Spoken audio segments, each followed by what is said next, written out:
दादांनी ती चेंज करून टाकली चाल.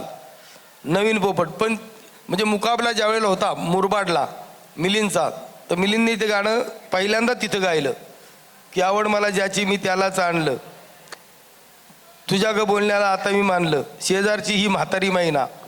अच्छा, काही महिन्याच्या वेळी म्हातारी महिना, पहिली म्हातारी मैना होती. म्हणजे मुकाबला होता ना, रंजना शिंदे एजड आणि माझ्या आईच्या प्रमाणे तिचं वय आहे आणि तिला काकूच म्हणतो मी पण. आणि मिलिंदचा सामना, तर मग मिलिंदने तिला म्हटलं की शेजारची ही म्हातारी मैना लागली डोलायला, माझा नवीन पोपट हा लागला. म्हणजे डबल मिनिंगच, ॲक्शन बी डबल मिनिंगच असायची त्यावेळेला. पण मग ते जरा सुशिक्षित केलं की बाबा माणसांना पटलं पाहिजे, याच्यातले शब्द काही काढले पाहिजे. मग शेजार ते म्हातारी मैनाच्या ऐवजी काळी मैना केलं. बर. आणि मग जवा नवीन पोपट हा लागला मिठू मिठू बोलायला, माझा नाही. असं ते पोपटाचा जन्म झाला. असा पोपटाचा जन्म झाला. मग त्यांनी गाणं पहिल्यांदा गायलं, त्याचा हक्क होता. पण विठ्ठल दादा म्हटले की नाही तू आनंद, तुझं गाणं एक कमी पडतंय, तूच गा. मग ते मी गाणं गायलं. बरं, विठ्ठल दादा आणि प्रल्हाद दादांची ती जोडीच होती. हा नाही, विठ्ठल दादा हे माझ्या वडिलांच्या मोठ्या भावाचे चिरंजीव, पण ते पुतणे असूनही 1.5 वर्षांनी मोठे होते दादांपेक्षा. म्हणजे आणि दादांना ते बुवाच म्हणायचे. म्हणजे माझे वडील त्यांना बुवा म्हणायचे जरी पुतणे असला तरी. आणि ते पुतणे असून सुद्धा दादांना प्रल्हाद म्हणायचे. पण ते माझे वडील काका आणि ते पुतणे. बर. अच्छा, असं उलट होतं. असं उलट होतं ते. पण ते वयाने मोठे होते आणि ते क्लासिकल सिंगर पण होते आणि क्लासिकल पेटी वाजवायचे, क्लासिकल ते शिकले होते. आणि असे ते महापालिकेत कामालाही होते संगीत शिक्षक म्हणून. बर. अच्छा, भूषण नमस्कार. आणि माफी मागतो कारण मला थोडा यायला उशीर झाला, मुंबईचं ट्रॅफिक. लोकरंग त्रिवेणी, तिसरा रंग. तिसरा रंग शासकीय मीटिंग असल्यामुळे येऊ शकला नाही. हा, पण काही हरकत नाहीये कारण तिसरा रंग मला इथे समोर दिसतोय. कारण पराग भाऊ सुद्धा एक अत्यंत उत्कृष्ट असे लोककलावंत आहेत. त्यामुळे हे 3 अतिरथी महारथी इथे बसलेले आहेत आणि मला जास्त उत्सुकता आहे त्यांच्या कलेची थोडीशी झलक पाहायची. पण ते आपण थोडं नंतर ठेवूया. आणि आपण थोडंसं सुरुवातीला, म्हणजे मला नक्की माहिती नाही आपलं किती बोलणं झालं, पण सध्या जी परिस्थिती आहे लोककलेची त्याच्याबद्दल एक थोडंसं मी बोलू इच्छितो. एकीकडे असं दिसतंय की खूपच म्हणजे जे पारंपरिक क्षेत्र आहेत तिथे खूप घसरण सुरू झालेली दिसते, तिथे पडझड दिसते. लोककलावंतांवरती हल्ले होत आहेत. तमाशामधला वर्क संपलाय. संगीत बारीची काही मोजकी कला केंद्र सोडली तर बाकीच्या ठिकाणी DJ सुरू झालाय.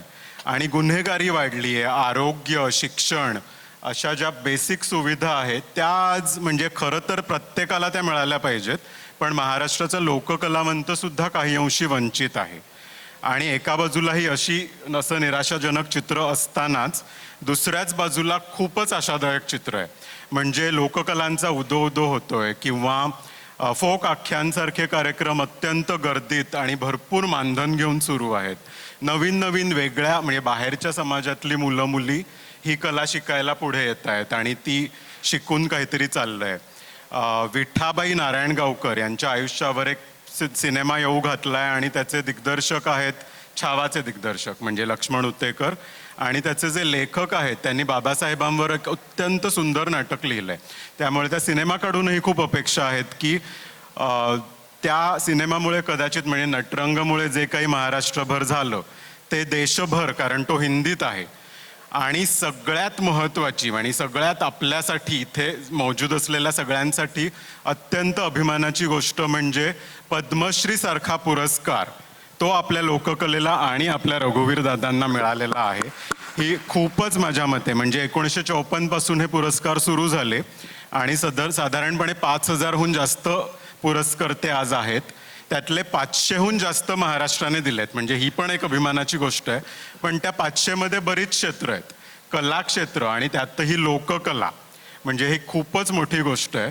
तर मला रघुवीर दादांनाच पहिला प्रश्न विचारायचा आहे की या पुरस्काराबद्दल कसं वाटतं, काय वाटतं? आणि आजची ही जी परिस्थिती आहे म्हणजे हा खूप विरोधाभास आहे की एकीकडे खूप विदारक चित्र आहे, एकीकडे खूप आशादायक चित्र आहे.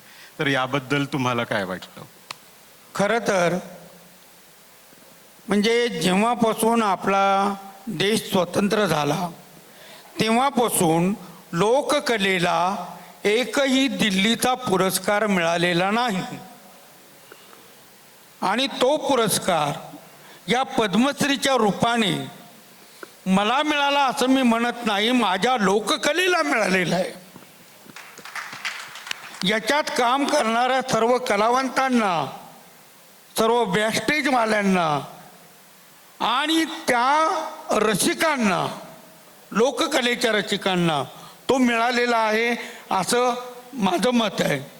आणि त्याच्यामुळे काय होणार आहे की आता तमाशाकडे पाहण्याचा दृष्टिकोन थोडा बदलणार आहे.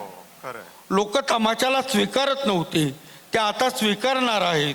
परंतु याचं भान लोककलावंतांनी ठेवलं पाहिजे की आता आपण पद्मश्री झालो आहोत. रघुवीर खेडकर पद्मश्री नाही झाला, लोककला पद्मश्री झाली आहे. आणि मग ती लोककला कशा पद्धतीने सादर करावी याचं भान ठेवून जर या मंडळींनी पुढचं पाऊल उचललं तर नक्की लोककलेला चांगले दिवस आल्याशिवाय राहणार नाही.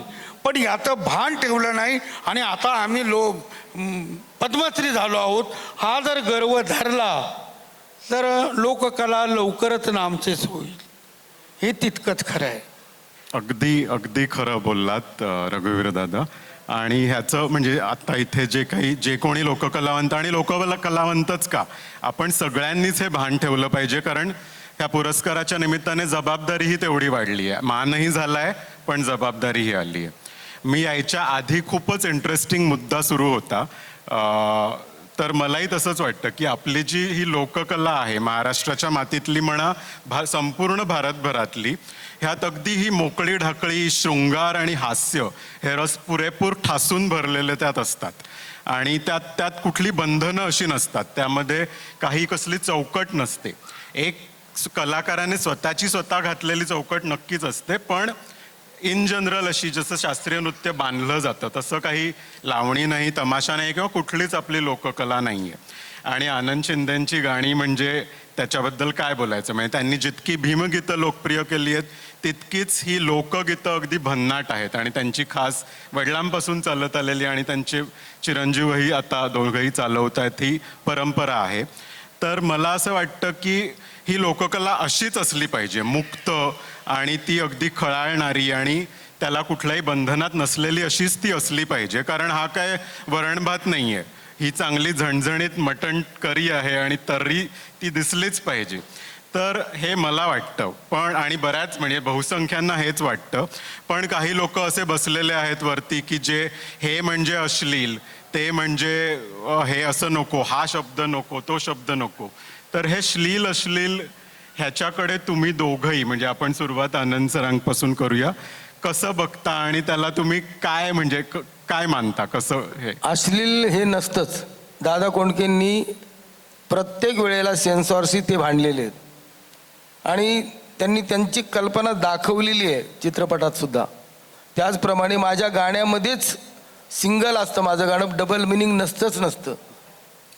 कोणतंच गाणं माझं डबल मिनिंग नाही आहे. पण आता ते डबल अर्थ घेतात, त्याला मी काय करू. कारण मी माझ्या पहिल्या ओळीतच सगळं सांगून टाकलेलं असतं की ही कल्पना आहे. आता मी सांगायचं म्हटलं तर आता उदाहरणार्थ एक मला गाणं आठवतं, डोकं उठलं. लक्षात घ्या, डोकं ध्यानात ठेवा. तुम्ही डोकं जर ध्यानात नाही ठेवलं तर डबल मिनिंग होऊन जाईल.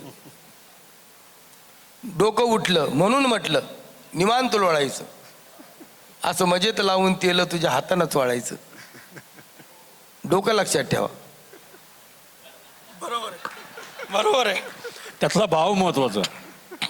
बरोबर का रे? तुम्ही घ्याल तसा अर्थ आहे. तुम्ही डोकं लक्षातच ठेवलं नाही तुम्ही काय करू. तुम्ही पुढचं लक्षात ठेवतात, डोकं ध्यानातच ठेवत नाही. आणि सगळं काही डोक्यातच असतं. शेंडा लक्षात नाही ठेवायचं, बुडूक ठेवायचं. आता मी गाणं माझं भरपूर फेमस आहे, कमाल झाली सपनात आली.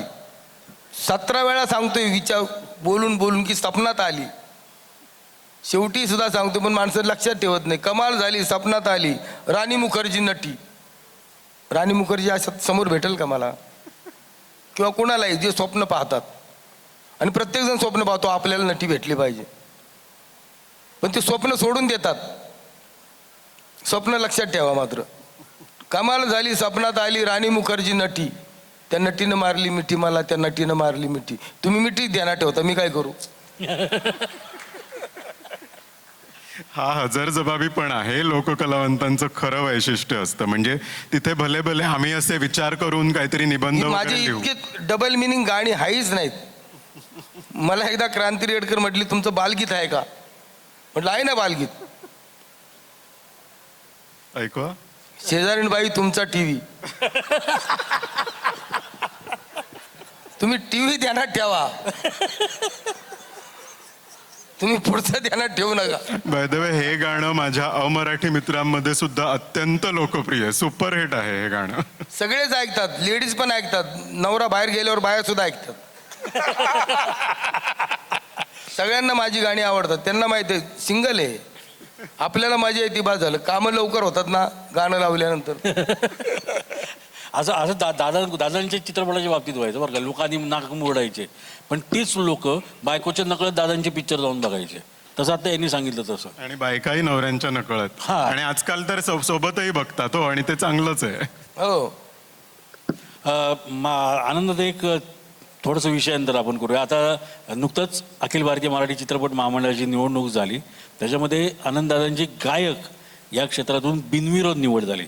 त्याबद्दल सर्वांनी आपण त्यांचं टाळ्या वाजवून अभिनंदन करूया. आणि काल जी चित्रपट महामंडळाची सभा झाली कार्यकारिणीची, त्याच्यामध्ये एक असं ठराव मांडला गेला की आनंद शिंदे यांना महाराष्ट्र भूषण हा पुरस्कार का मिळू नये, तो मिळवण्यासाठी सर्वांनी, महाराष्ट्रातल्या रसिकांनी, चित्रपट महामंडळाने प्रयत्न करायचं ठरवलं आहे. नव्हे ते मिळवणारच असं चंग मानलेलं आहे. दादा काय मत आहे? आता तो त्यांचा भाग आहे. त्यांनी मला या पदासाठी समजले एवढंच माझं भाग्य आहे मोठं. मी काहीच बोलू शकत नाही. मला जो मान मिळालेला आहे तो प्रेक्षकांनी दिलेला आहे, भरभरून दिलेला आहे. पण हे सर्व माझ्यासोबत संचालक मंडळी आहेत, समर्थ पॅनलचे सगळे, आमचे अध्यक्ष मेघराजजी भोसले यांनी जो मला त्या ठिकाणी बसवण्याचा प्रयत्न करतायत यातच माझा आभार आहे. तो मिळो नाही तर नाही मिळो, ते बोलले एवढंच माझा मिळून घेतलेलं आहे. वा.